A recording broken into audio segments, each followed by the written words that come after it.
적인 대책에 대해서 박한석 박사님께 부탁드리겠습니다. 네, 감사합니다. 우선 먼저 오늘 이 자리에서 발표를 할 수 있게 저를 불러주신 김영용 원장님 그리고 이충근 박사님께 감사를 드립니다. 또 오늘 발표문 집에서 보시다시피 두 분은 완벽하게 이렇게 논문을 쓰셨는데 저는 이렇게 개조식으로 요점만 해놨습니다. 사실은 발표를 중심으로 해서 이렇게 준비한 것이기 때문에 여러분들이 그 발표문을 중심으로 해서 말씀을 들어주시기 바랍니다. 나중에 별도로 논문으로 완성하도록 하겠습니다. 여러분 안보에 관심을 가지신 분들은 대부분 다 이해하시는 문제입니다만 안전보장이라고 하는 의미의 그 라틴 말이 세큐리타스라고 하는 말이 있습니다. 세큐리타스라고 하는 말은 근심, 걱정, 불안으로부터 자유롭다 그런 뜻입니다. 근심, 걱정, 불안이 없다고 하는 그런 의미인데 그러면 근심, 걱정, 불안은 왜 생기는가? 위협이 있기 때문에 생기는 것입니다. 그래서 이 안전보장이라고 하는 것은 근본적으로 위협을 다루는 학문체계이고 또 실용적인 문제이기도 합니다. 우리 대한민국은 그러면 지금 어떠한 상태인가? 우리는 북한이라고 하는 전대미문의 깡패국가를 북쪽에 머리에 이고 밥을 먹고 잠을 자고 그렇게 하고 있는 그런 상태죠. 그래서 우선 그 북한으로부터의 안보 위협이 생존하고 있고 그리고 이것이 현재 진행형이뿐만 아니라 미래에도 어쩌면 더 심화될 가능성이 높다고 하는 점에서 바로 안보 문제의 심각성이 있다고 할 수 있습니다. 그런데 이 안보 문제를 다룰 때 보통 저는 세 개의 동심원이 있다고 이렇게 설명을 드립니다.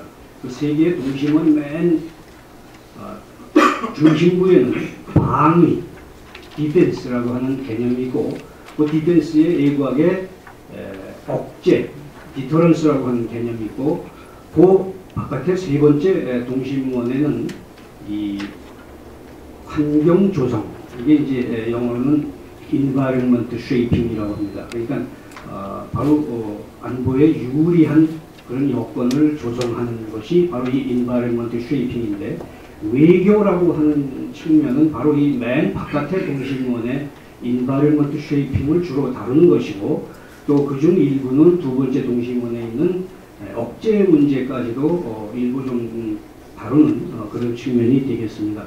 저는 그런 차원에서 오늘 이 방위의 문제는 김태우 박사가 말씀을 하셨고 또 전반적인 차원의 것은 이충근 박사님이 말씀을 하셨기 때문에 이 환경 조성과 관련되고 그럼에도 불구하고 저의 원래 전공이 이 군사 보호 분야이고 전쟁을 공부해왔기 때문에 그런 차원에서 이 서론에는 바로 외교적 수단의 효용성과 한계성 문제를 제가 제시를 한 것입니다. 다시 말씀드리면은 오늘날 국제 분쟁에서 외교적인 중재 또는 외교적인 조정 이런 것들이 대단히 효용성이 있고 또 그 방향으로 가야 된다고 하는 것이 모든 사람들의 바람이긴 하지만 그럼에도 불구하고 그러한 수단이 가지고 있는 한계성 또한 명확한 것입니다. 그래서 제가 거기에 비스마르크의 언급을 표시를 해놓은 것입니다.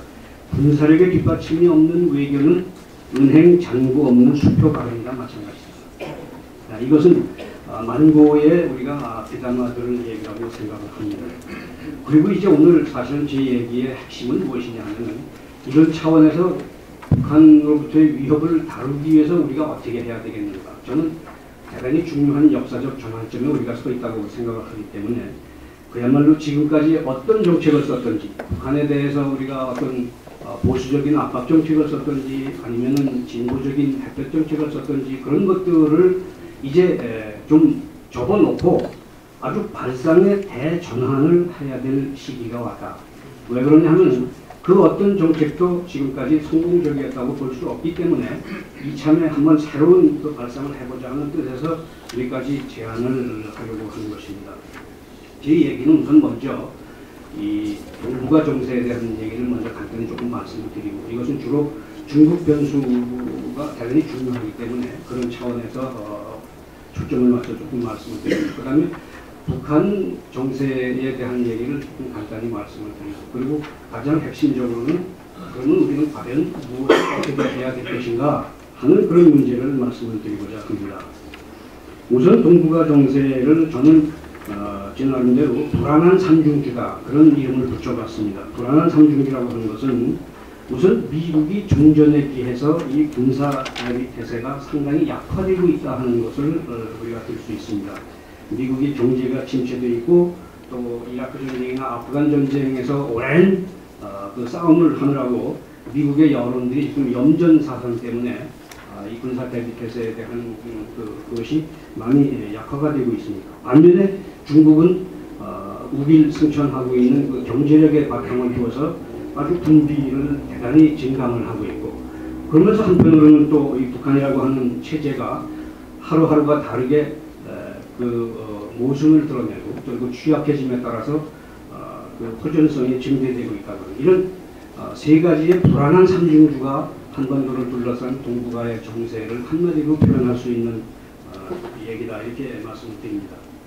특히 중국이 요즘에 이번 미중 정상회담에서도 후진타오 그 총석이 중국은 팽창 정책이나 패권을 추구하지 않는다고 분명히 얘기했습니다만, 그것은 오히려 반어법에 해당되는 말이라고 생각합니다. 실제 행동은 지역 패권을 추구하고, 나아가서는 서태평양 지역에서의 패권, 또 이 동북아를 포함한 아시아권에서의 팽창 정책, 이것이 현실이 아니냐, 이런 얘기를 할 수가 있습니다.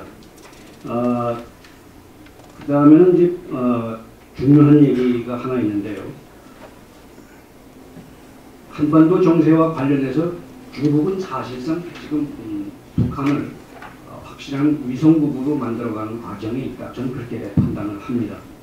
마침 일주일 전인 1월 20일에 프랑스의 미래학자인 기소르망이 한국에 와서 강연을 했는데, 이분이 북한은 중국의 괴뢰 정권이다 하는 표현을 썼습니다. 제 얘기하고 이것이 일맥상통한다고 봅니다.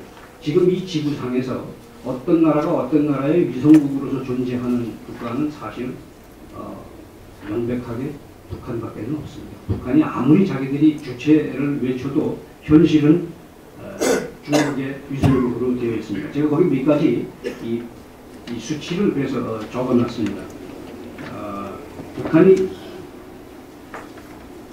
중국의 대외 원조의 40%를 지금 갖고 있습니다.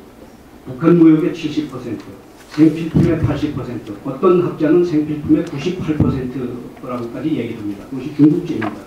중국의 식량 45%, 유류의 90%가 중국으로부터 들어옵니다. 북한에 있는 쓸만한 광업 또는 어업 자원들은 이미 중국이 장악을 하고 있고요. 낮은 항에는 이미 중국군이 들어가 있다고 하는 그런 얘기도 있습니다. 제가 한 3년 전에 이 한반도 국경선을 열흘 동안 이렇게 일부러 답사를 했었는데, 그때 그 회령의 그 건너편에 삼합이라고 하는 중국 지역이 있습니다. 그래서 제가 여러 사진을 찍어왔는데, 그 지역에 이 새롭게 건설된 중국군의 새로운 병력들이 있고, 그 병력의 8월의 뜨압들 속에서 중국 군인들이 엄청난 강도의 체력 훈련을 하는 것을 제가 눈으로 직접 목도를 했습니다. 중국군은 언제든지 필요시에는 북한으로 군대를 진주시킬 준비가 이미 돼 있다, 저는 제 개인적으로 그렇게 판단을 했습니다. 그런데 문제는 지금 이 대남 도발이 있음에도 불구하고 국제사회에서 중국이 왜 북한 편을 드는가, 제가 생각하는 것은 이런 것입니다.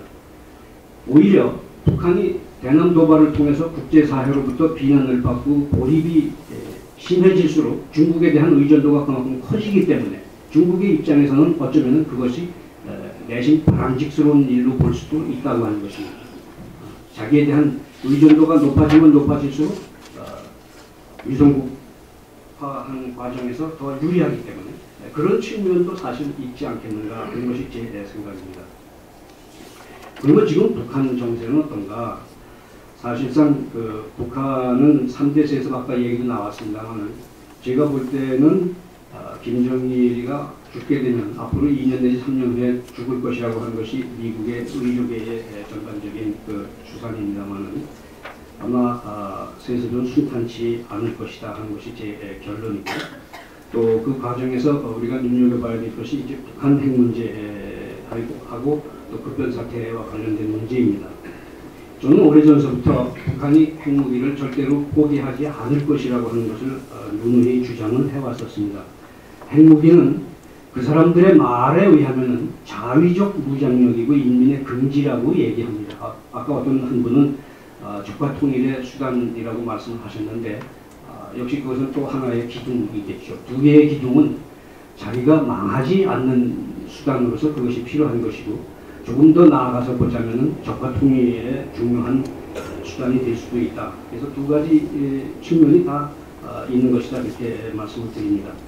과거에 파키스탄이 인도와의 핵경쟁에서 어떤 얘기를 누누이 했었냐면은 온 국민이 풀뿌리를 캐먹는 한이 있어도 핵무기를 포기하지 않겠다. 저는 지금 북한도 똑같은 상황이라고 생각합니다. 300만 명이 굶어 죽는 한이 있어도 핵무기는 절대로 포기하지 않는다 하는 것이 제 생각입니다. 그리고 더군다나 중국은 또 제가 표시한 대로 핵을 가진 북한과 북한 붕괴 가운데서 어느 쪽을 선택할 것인가? 저는 핵을 가진 북한 쪽을 선택할 것이라고 봅니다. 북한이 붕괴됨으로써 중국이 그렇게도 소원하고 있는 완충지대가 없어지는 것보다는 차라리 핵을 가지고 있으면서도 북한이 붕괴되지 않고 버텨주기를 바라는 것이 중국의 핵정책이다. 저는 그렇게 봅니다. 그러면 그 북한이 가지고 있는 핵이 위협이 안 되느냐? 그러나 그 위협은 충분히 위성국화를 통해서 자기가 충분히 가능할 것이다, 이렇게 보는 것이고, 또 북한이 핵을 가지더라도 일본이나 대한민국은 핵을 갖지 못할 것이라고 하는 확신을 저는 중국이 가지고 있다고 봅니다. 다시 말하면 일본이나 한국이 핵을 가지려고 했을 때에는 정치 외교적으로 또는 경제적으로 미국이나 기타 다른 열강들로부터 상당한 압박을 받기 때문에 그 손해를 감수할 수가 없어서 핵을 가질 수가 없는 것입니다. 이것을 중국은 충분히 인식하고 있기 때문에 북한이 핵을 가지더라도 다른 대책이 없을 것이다, 그렇게 지금 보고 있다. 저는 그런 판단을